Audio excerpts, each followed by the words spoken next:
Gentili telespettatori, bentrovati dalla redazione di TPN Veneto.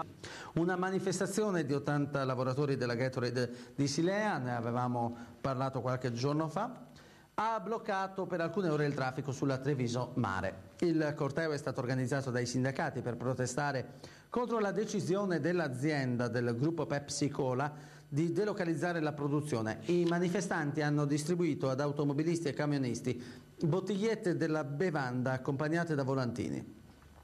L'azione è stata promossa nonostante il 25 agosto sia in programma un incontro tra le maestranze e la dirigenza dell'azienda. Ma l'azienda non vuole comunque fornire delle risposte, ha sottolineato il segretario della CISL trevigiana Franco Lorenzone, e nessuno ci offre indicazioni per il futuro.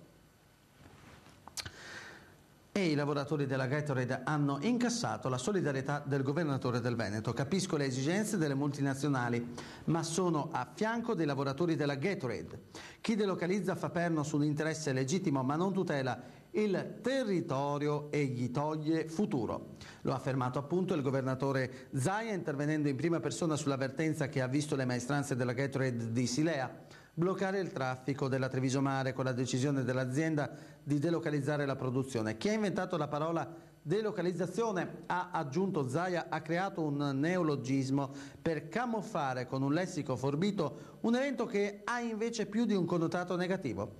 Il territorio considerato non come fattore di crescita da tutelare, ma semplice variabile economica sulla quale non investire per il domani, ma solo per la convenienza del presente, magari investendo altrove gli utili realizzati. Il lavoro di 80 persone e le loro famiglie, questo sì che è un valore da difendere a tutti i costi, impegnandosi anche nel trovare alternative. La disoccupazione è la vera sciagura da evitare e contrastare. Sembra che a parlare sia un esponente del PD oppure della Federazione della Sinistra, invece è Luca Zaia che parla, ma d'altronde certi argomenti sono bipartisan. Stupisce che il PD in provincia di Treviso non si sia ancora espresso come si è espresso il governatore. Ci si chiede cosa fanno questi politici di sinistra che gravitano su questo territorio.